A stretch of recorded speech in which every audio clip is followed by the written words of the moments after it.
This video is sponsored by Squarespace. So we are going to be making tiles with Lego today. To help you understand how we got to this point, I stumbled upon the work of Comic Blues on Instagram. Eric from Comic Blues is an incredible artist who, among other things, uses Lego to relief print. And I thought, couldn't I do this with clay? So these aren't just regular Legos, they're from a series called Lego Dots. And I'm really excited to try this out today.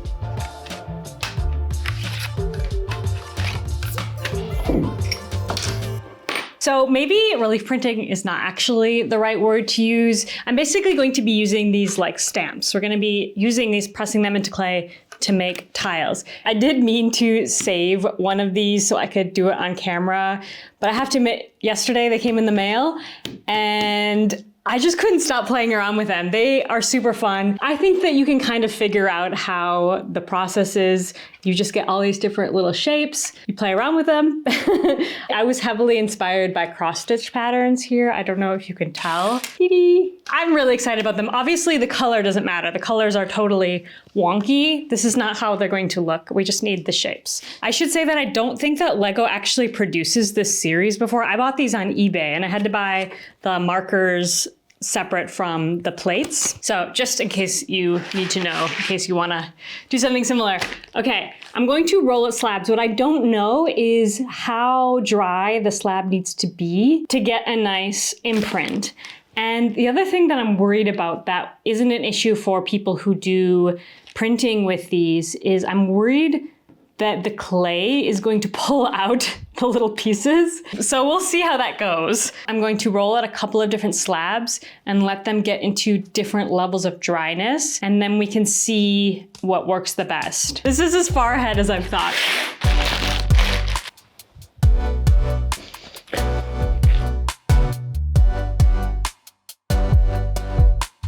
Okay, I think what I'm going to do is put some of these slabs in front of the fan and time how long they're in front, and that should give us more or less a feeling for how dry they need to be.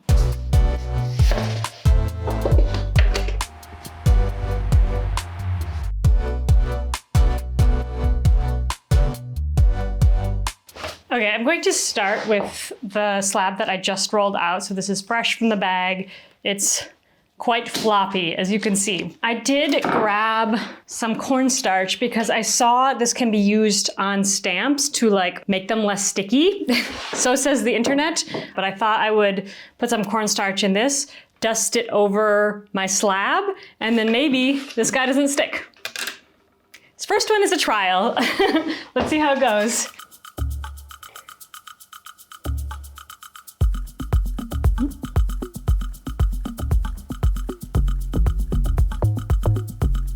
Well, that works really well.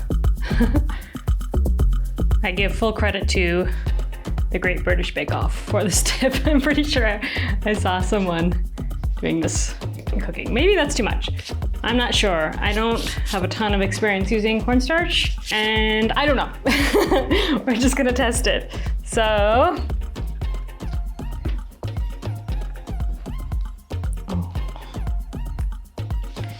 thing is more bendy than I thought I was going to be. Truth. Oh! Okay, it's not perfect, but that looks so much cooler than I expected it to look. Holy cow, that's super cool. I love that so much. And it didn't stick at all. I wonder if I even needed the cornstarch. I'll try without the cornstarch.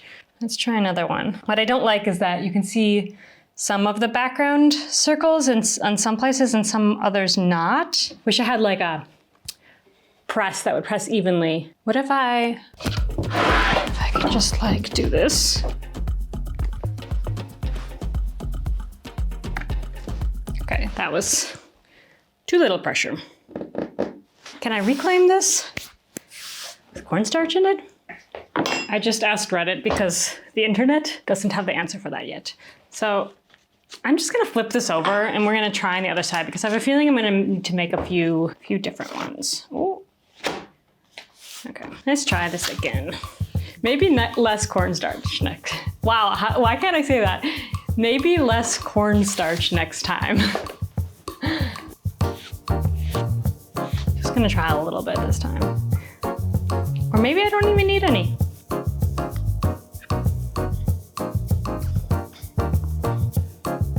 Obviously, it would be really cool if I had one of those presses. Ooh, we stuck a little bit more.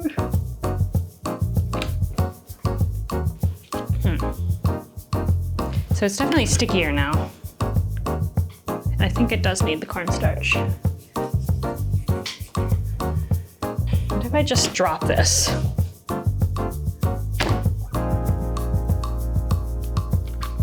No. No. Okay, let us try on a different slab. Or we can use this maybe. Let's try this one.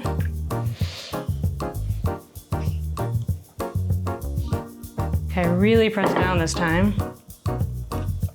Yes. This is more what we want here. Do you see this? I know there's a second layer to it, so I don't know if you can tell, but like my goal is I want these little dots in the background also to show throughout, and this is a really nice impression. Okay, let's take our slab out from the fan because I'm not even sure that's necessary. That might have been a hole that I didn't need to go down. It is been 20 minutes now in front of the fan. So it should be a little, it's not gonna be leather hard, but it should be a little firmer. Not that much firmer. I think our plan now is to use the big roller and just press this basically as hard as I can. I am worried I'm gonna break this, like it's bendy, but I feel like that's the only way to get a really good impression. And then just try and make the pressure as even as humanly possible.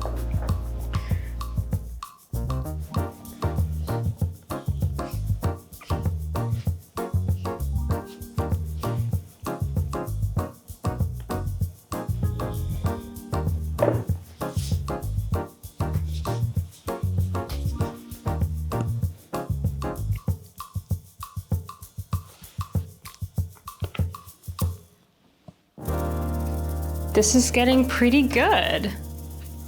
I might keep this one. I still want those dots to be more even. I don't know.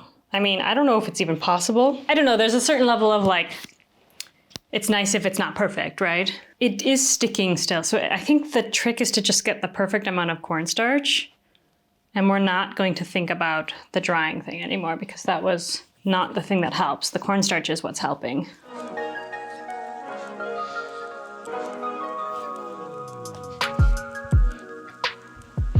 Nice. I think I'm going to keep these ones.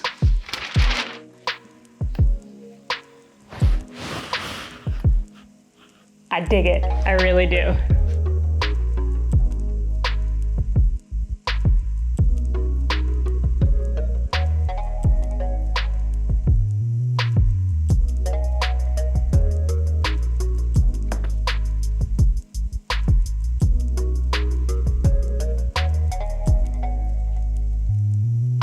Let's take a little break to talk about today's sponsor, Squarespace. Squarespace is an all-in-one website platform that artists and entrepreneurs use to stand out and succeed online. I've personally been using Squarespace ever since I started my online business because it has incredibly easy to use features, including their drag and drop website builder and integrated SEO tools. Whether you're just starting out or managing a thriving brand, Squarespace makes it easy to create a beautiful website to sell anything from physical products to memberships, digital products, and even services. You can also schedule appointments, create on-brand invoices, and send newsletters. And for the artists watching, I know you will love their cutting-edge design tools, where you can create a bespoke website that perfectly fits your brand or business. So head to squarespace.com right now for a free trial, and when you're ready to launch, go to squarespace.com/potterytothepeople for 10% off your very first website or domain. Now let's get back to the video. Good morning. It is a few days later, and I've been working on a few things to make this process better, more efficient, and make them turn out better. Basically, I want my prints to be a lot cleaner than they are. Like, here's my tester with my new process versus, I mean, this is a really bad one, but something like this. There's 5 different things I want to change with my process. One, I have this little guy, which is going to be helpful for me to cut out my slab. You'll see how I use it in a second. Then, crucial to printing evenly, I can use my gauges while I'm rolling these into this so I get this even, gorgeous, gorgeous print. This is revolutionary. Number 3 is very exciting. I got a cookie cutter. I got this from Etsy. There's a 3D printer in Slovakia, I believe, or Slovenia. Anyway, I got this cookie cutter from Etsy, and it's 14 by 14 centimeters, and it's just perfect for cutting these out, which I'm very excited about. I've been working on this. I'm really excited about this project. I used my new table saw to cut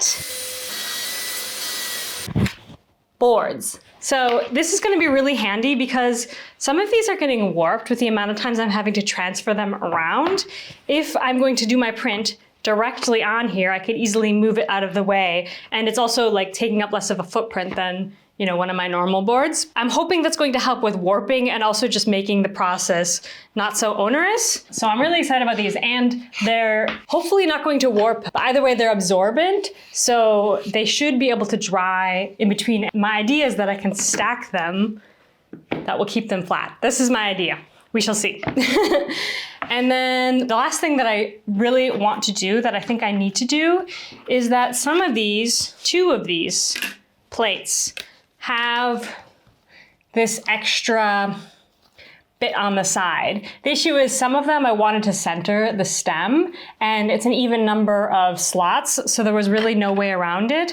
With some of them, I sort of made it work with this even number of slots, but 2 of them had this little border, and I wasn't sure how it was going to show up, but it does show up. And I don't know, I think it just throws it all off. I think I can saw this off pretty easily. So that's what I'm going to do now.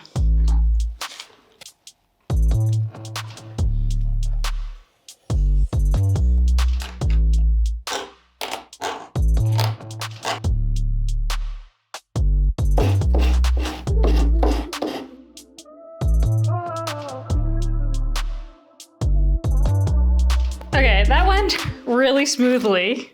Yay. Looks like it was never even cut. Now I want to try my new system. I've got a little factory going here. So we're gonna harp it.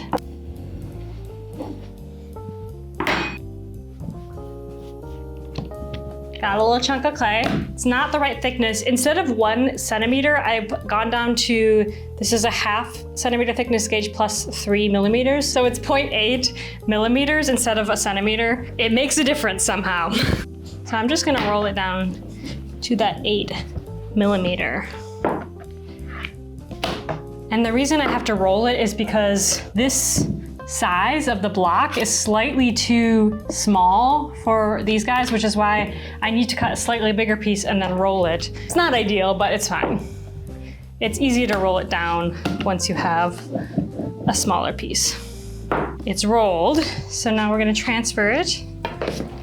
And I can already cut off the excess. Okay, rib, just to smooth out any texture. Cornstarch. Okay, transfer it to here. So these are 2 centimeter thickness gauges, 2 1 centimeter stacked. Take my guy, center it, and then I'm gonna roll it in.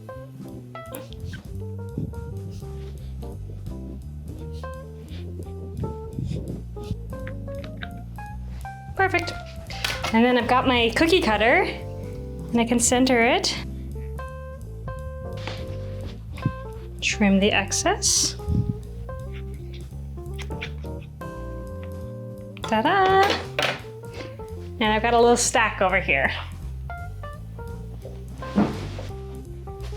I love an assembly line. It's beautiful. It's a beautiful thing.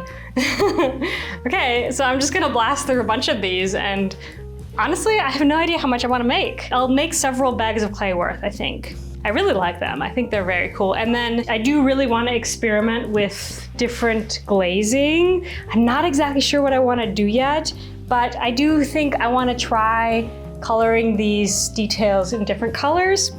I'm not sure, but I have all of these, like these slightly wonky ones, I'm going to use as glaze testers. So you can figure out what we want in the meantime. Very exciting.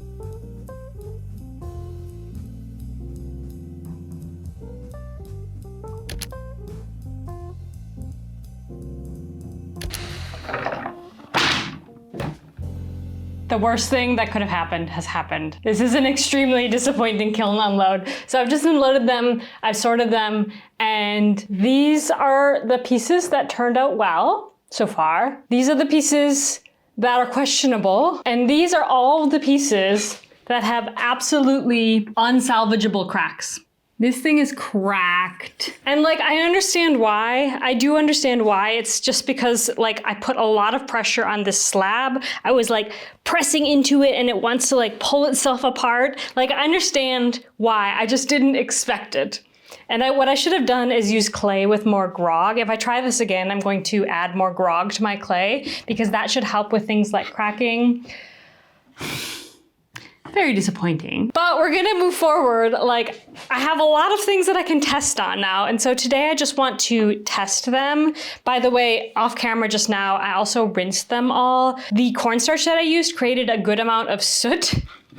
And I had to wash that off, otherwise the glaze wouldn't adhere. Also, it did make a decent amount of smoke. It's fine as long as you're venting your kiln. It's not a big deal, but yeah, just keep that in mind. Make sure you're venting your kiln if you're gonna work with cornstarch. So today's plan is we are going to experiment a little bit with glazing. When I was making these pieces, like on the Lego, I wasn't imagining that the background will be so visible. Like, I'm glad that it's visible, but my original plan was to just glaze them all one color. But I feel like you can see here why that's not a good idea. So what I'm thinking about doing is painting glaze into particular parts of it. I haven't fully figured out what I'm going to do, I have to be honest. I also want to experiment a little bit with wax. I'm not sure. I'm just going to start playing around with glazes on these, and then we'll see.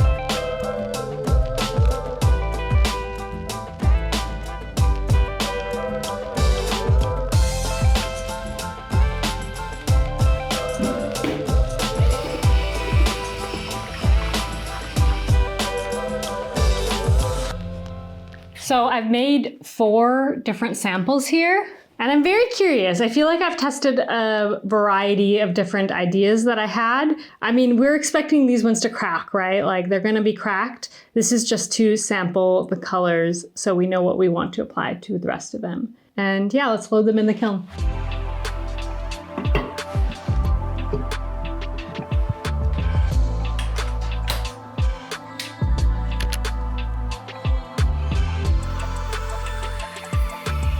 So I went through 2 rounds of glaze tests on these things. Most of them turned out like hot garbage. I really don't like any of them except for one. I was super keen to make this color palette work. I love the idea especially of like this butter yellow, the magma, and a black of some kind. I tried a glossy black and a matte black. And I don't know, something about this color palette is really speaking to me right now, but I just couldn't get it to work. I don't know, they all just look kind of messy and sloppy. I want them to look, you know, handmade, but also a little bit of elegance to them, you know, even despite the fact that they're made out of Lego. So really the only one of these colors that actually appealed to me is this one with the blue. This was kind of a wild card for me. I was sitting here trying to figure out what color combinations to use because I had envisioned this project to be a bunch of different color combinations, some with a blue background, some with a yellow background, and I gave myself a little pep talk. And basically, I feel like this is my too much gene creeping in. I already have 4 variations of pattern itself. There's 4 different flower patterns. So why on earth do I feel like I need to have, my plan was 3 different color combinations when really I only like how one turned out. So I'm going to pull myself back from the precipice and just tell myself one color combination is enough. This color combination put on all these different flower patterns will look good if they're displayed all together. That was like my intention anyway. So I think I can rein it in. I think I can do it. And I'm just gonna do the one color combination. And I really tried to make yellow, red, and black work, but it's just not gonna work for this project. So the first step is I'm going to dip all of them in this sky blue color. Like there is actually just one layer of sky blue even behind the red and the green, which makes it a lot easier than just piping all around. So let's go ahead and do that now.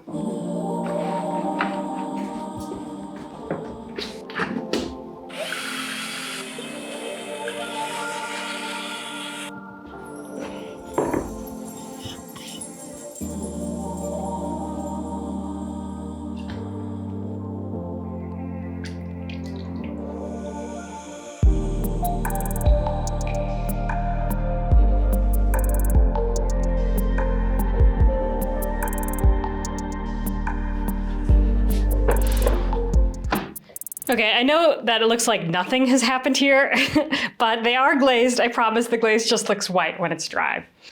So I've prepared my magma and my green. So we're just gonna go for it. Like I have an idea on each one, which parts to glaze which. The flowers, obviously the magma, and then I think like the borders, green, and then like a few details magma, just to balance it out. I'll just start with the green because that feels like it makes sense somehow. This nozzle is just fine. Basically, I'm trying to get the biggest nozzle that I can keep under control, but the bigger the nozzle, the more like speed I'm gonna have with it. And I'm gonna fill up each one of these little wells with as much glaze as will fit without spilling over, so that I get a really nice thick layer to override that blue background. Green is done. So, curious how long it takes me to do this. I guess I'm thinking about that video I made last week about timing all my processes. I think it might be fun to time this. So let's see, because I feel like this is gonna take me all day. I feel like it is. So let's see how long just to do the green part.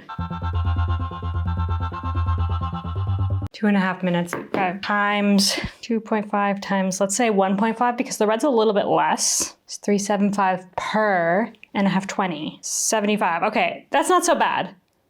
It's gonna take an hour and 15 minutes to get through this. That's not so bad, that's not so bad. Let's put on a podcast though.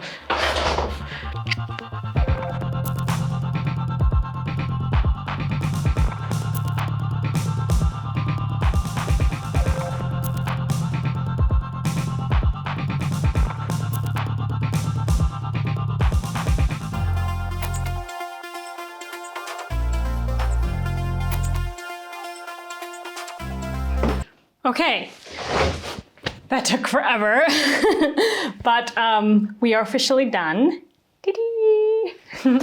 So I'm starving now, so I'm going to quickly pop these in the kiln, and we pray to the kiln gods that they turn out how I want them to.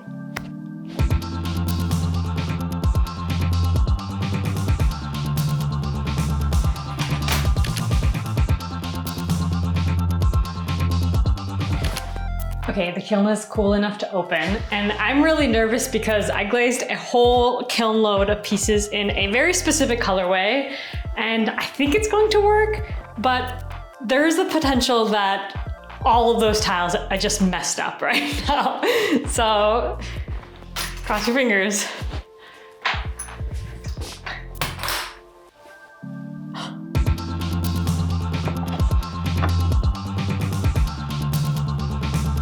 Oh my goodness. They turned out exactly how I was envisioning them. Exactly. Every color is exactly what I had in my mind. I am so freaking obsessed. Okay, wait, hang on. How on earth was I able to take something so like junky and plastic and, I don't know, juvenile and turn it into something like this? I am so obsessed with these. Like, I think you can tell that they're made out of Lego, you can tell, but if you didn't know, I'm not sure you would guess. I think that They look so gorgeous and like classic in a way. They make me think of like Swedish folk embroidery, if you know what I mean. If you know, you know.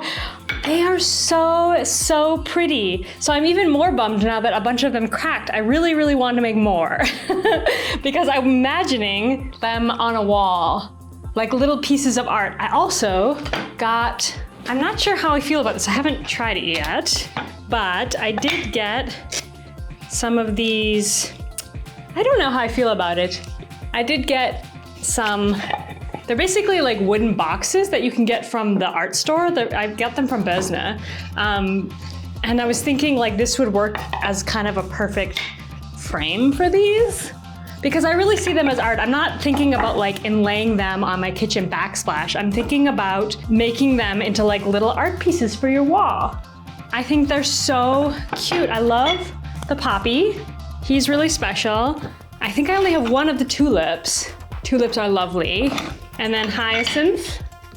And we've got a daisy. I love them. Honestly, I don't even know which one is my favorite. I love them. I'm not sure if I'm going to make more. I will have what I do have available in my web shop if you're interested.